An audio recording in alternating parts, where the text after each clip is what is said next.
Hello friends, आज़ाद education में आप सभी का स्वागत है। आज के इस यूट्यूब वीडियो में हम आपको फिजिकल ज्योग्राफी यानी कि भौतिक भूगोल के अंतर्गत एक बहुत ही इंटरेस्टिंग चैप्टर यानी कि पृथ्वी की गतियाँ के बारे में बताने वाले हैं। तो पृथ्वी गति करती कैसे है? तो पृथ्वी दो तरह से गति करती है, एक तो घूर्णन गति करती है, दूसरा परिक्रमण गति। तो हम सबसे पहले लिख देते हैं, पहला घूर्णन गति, घूर्णन गति, दूसरा परिक्रमण गति। ठीक है, अब घूर्णन गति और परिक्रमण गति कहते किसे हैं इसको हम समझाएंगे और इस टॉपिक से बनने वाले महत्वपूर्ण क्वेश्चंस प्रश्नों को आपको बताएंगे। तो घूर्णन गति यानी कि पृथ्वी अपने अक्ष पर पश्चिम से पूर्व की दिशा में, ठीक है, घूमती है, इसको हम कहते हैं घूर्णन गति, जिसके फलस्वरूप दिन और रात में परिवर्तन होता है और साथ ही साथ समुद्र तथा पवनों की दिशाओं में परिवर्तन होता है और समुद्रों की लहरों में परिवर्तन के परिणाम स्वरूप ज्वार भाटा उत्पन्न होता है। तो इससे संबंधित यदि आप मेरे वाक्यों को यदि एक एक प्रश्न निकालें तो कम से कम 4 प्रश्न निकलेंगे। आगे इसको और रिकॉल करते हैं तो इसमें हम देख सकते हैं कि पृथ्वी अपने अक्ष पर पश्चिम से पूर्व दिशा में घूमते वक्त यानी कि एक चक्कर लगाने में कुल 23 घंटे 56 मिनट 4.9 सेकेंड का समय लेती है। ठीक है, और इस समय को हम नक्षत्र दिवस यानी कि पृथ्वी यदि एक चक्कर लगा ले तो उसी को हम कहते हैं नक्षत्र दिवस। और घूर्णन गति को एक और नाम से जाना जाता है दैनिक गति। ठीक है, तो इस प्रकार प्रश्न बनेंगे आपका कि पृथ्वी के घूर्णन गति को कहते हैं दैनिक गति, दूसरा नक्षत्र दिवस भी कह सकते हैं। और भी पूछा जाएगा जैसे पृथ्वी के घूर्णन गति का फलस्वरूप होता है तो आप बता सकते हैं दिन और रात होता है। और भी पूछा जा सकता है अगला प्रश्न, पृथ्वी के घूर्णन गति के कारण उत्पन्न होता है तो आप बता सकते हैं ज्वार भाटा उत्पन्न होता है। और प्रश्न इस प्रकार से भी पूछे जा सकते हैं, पृथ्वी को एक चक्कर लगाने में कितना समय लगती है? तो पृथ्वी को एक चक्कर लगाने में 23 घंटे 56 मिनट 4.9 सेकेंड का वक्त लगता है, जिसे नक्षत्र दिवस के रूप में मतलब हम जानते हैं या कहते हैं। ठीक है, तो पृथ्वी अपने अक्ष पर घूमती है। जैसे यदि पृथ्वी अपने अक्ष पर यहाँ पर खड़ी है तो यह यहीं पर ऐसे गोल गोल गोल गोल घूमती है, तो एक बार राउंड लगाने में उसको इतना समय लगता है। और एक दिन यदि वह राउंड लगा देती है तो एक दिन और एक रात होते हैं, उसको हम एक दिन के रूप में मतलब काउंट करते हैं। अब हम दूसरे गति के कारण अब हम दूसरे गति की ओर चलते हैं, उसका नाम है परिक्रमण गति। ठीक है, परिक्रमण गति कहते किसे हैं?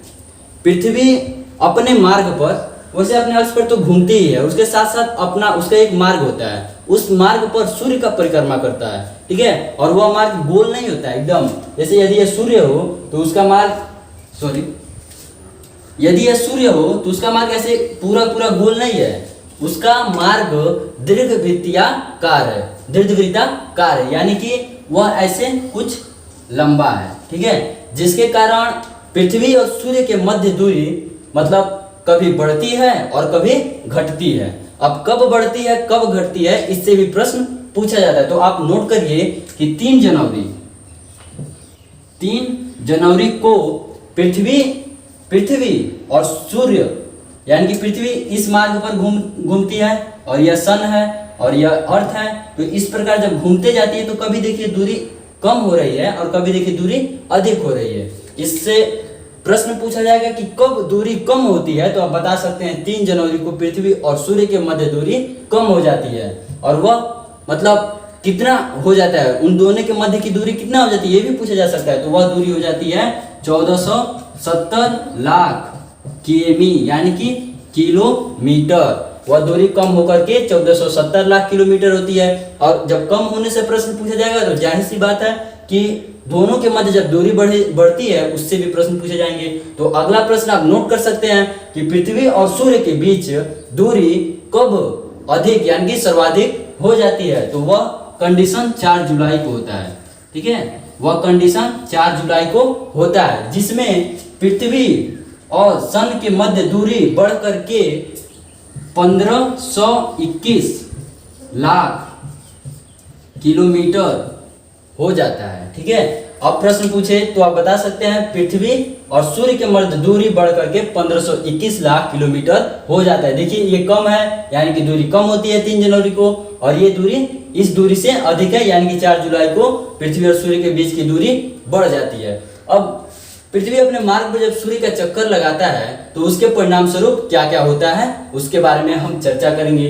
तो कर्क और मकर रेखाओं का निर्धारण होता है, क्योंकि वो 23 डिग्री अपने अक्ष पर झुकी हुई है, और एक चक्कर लगाने में 1 साल मतलब वर्ष का निर्धारण किया जाता है। यदि पृथ्वी सूर्य का एक चक्कर लगा देती है तो उसे हम कहते हैं 1 वर्ष हो गया। तो यह समय अवधि कितनी है? यह समय अवधि 365 दिन, 5 घंटे और साथ में 45 सेकंड की यह अवधि होती है। इतने समय में क्या होता है? पृथ्वी सन का एक चक्कर लगा देता है। ठीक है, अब हम आगे और बढ़ें तो एक चक्कर लगाने को कहते हैं सौर वर्ष। पृथ्वी सूर्य का यदि एक चक्कर लगा ले तो उसे कहते हैं सौर वर्ष। ठीक है, अब इससे और भी प्रश्न पूछा जा सकता है, जैसे पृथ्वी सूर्य का जब चक्कर लगाती है तो इसके परिणाम स्वरूप ध्रुवों पर रात दिन की अवधि 6 माह का हो जाता है। ठीक है, 6 माह का रात और 6 माह का दिन। और इसमें प्रश्न पूछा जा सकता है, जैसे कि इसमें कभी सूर्य की किरणें तिरछी पड़ती हैं और कभी सूर्य की किरणें सीधी पड़ती हैं। यह भी उनके घूर्णन के कारण ही होता है। ठीक है, और परिक्रमा के कारण ही होता है। सूर्य की गति सीधी और तिरछी पड़ना एक तरह से हम समझा देते हैं। यदि यहाँ पर सूर्य है और इसकी ऐसे मतलब प्रकाश पृथ्वी की ओर आ रहा है, यदि पृथ्वी 23 डिग्री झुकी हुई है अपने अक्ष पर, ठीक है, 23 डिग्री यदि अपने अक्ष पर पृथ्वी झुकी हुई है तो क्या होगा? ऐसे है पृथ्वी। ठीक है, 23 डिग्री, यह विषुवत रेखा है।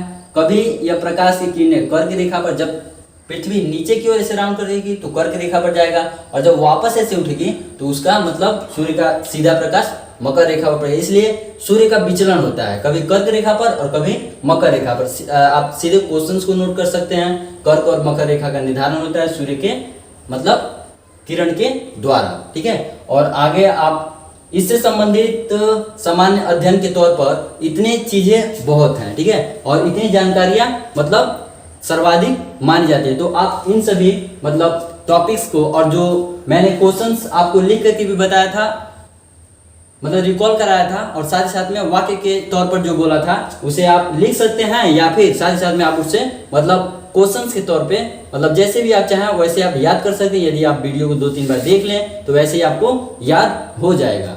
धन्यवाद। इसके अगले मतलब वीडियो में हम संक्रांति और मकर संक्रांति, कर्क संक्रांति और विषुव के बारे में चर्चा करेंगे, जो कि बहुत ही इंटरेस्टिंग चैप्टर है, और उससे 3-4 नंबर के प्रश्न तो जरूर पूछे जाते हैं और कई मतलब कॉम्पिटिटिव एग्जाम में पूछे गए हैं। धन्यवाद।